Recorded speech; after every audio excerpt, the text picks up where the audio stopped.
ওইখানে বিএনপির কোনো পর্যায়ের নেতাকর্মী ছিল না। অহেতুক বিএনপিকে আপনারা দোষারোপ করবেন না, বিএনপিকে আপনারা মানুষের কাছে হেয় করবেন না। কারণ বিএনপি এদেশের মাটির মানুষের দল। বিএনপি রাজপথে লড়াই সংগ্রাম করেই এই পর্যন্ত এসেছে। বিএনপি বারবার নির্বাচন করেই ক্ষমতা এসেছে। বিএনপি নেতাকর্মীরা কারা হামলা করে তাদের চিহ্নিত করা, আমরা অবশ্যই ব্যবস্থা নেব এবং আইনগত ব্যবস্থা নেব।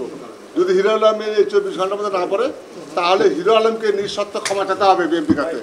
তা যদি না চায়, তাহলে ইনশাল্লাহ আমরা হিরো আলমকে আমরা অবশ্যই আইনগত ব্যবস্থা নেব তার বিরুদ্ধে। কারণ বিএনপি একটা সর্ববৃহৎ দল এবং জনপ্রিয় দল। এই দলের সম্মানহানি করার চেষ্টা করলে আমরা তাদের প্রতি অবশ্যই আইনগত ব্যবস্থা নিতে বাধ্য হবে। হিরো আলমের উপরে যে ঘটনাটি ঘটেছে তার জন্য আমরা তীব্র নিন্দা জানাচ্ছি।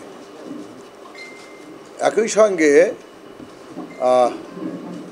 তিনি বিএনপিকে দোষারোপ করেছেন, তারও প্রতিবাদ জানাচ্ছি। হিরো আলম কি আমাদের কোনো প্রতিদ্বন্দ্বী?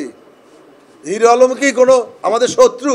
কেন হিরো আলমের উপরে আমরা আঘাত করব? কি কারণে? ঘটনাটা কি? কোনো ঘটনাই নাই। আর এমন একটা সময় যেখানে এখানেও আমাদের কোনো লোকই থাকার কথা নয়। এবং আপনারা নিজেরাই সচক্ষে বলেছেন ওইখানে বিএনপির কোনো নেতাকর্মী ছিল না, কোনো নেতাকর্মী ছিল না।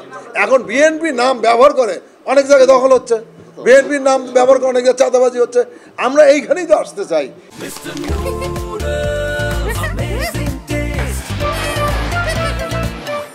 যে এইটা করছে এক শ্রেণীর ষড়যন্ত্রকারীরা এই ঘটনাগুলো ঘটাচ্ছেন এবং তারা বিএনপির নাম ব্যবহার করেছেন। এটি আমরা দেখেছি, লক্ষ্য করেছি, এটি একটা কালচারে পরিণত হয়েছে।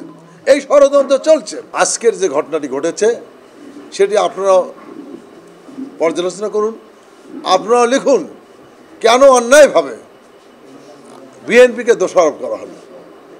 এখানে বিএনপির নাম কোত্থেকে আসলো, বিএনপির কারা জড়িত, এটি আপনারাও দেখবেন। আমরা এর তীব্র প্রতিবাদ এবং নিন্দা জানাই। মিডিয়াতে যারা মারধর করছে তারা আপনারা প্রশাসন দেখতে, তাদেরকে গ্রেপ্তার করে রিমান্ডে নিতে পারে আসল ঘটনা।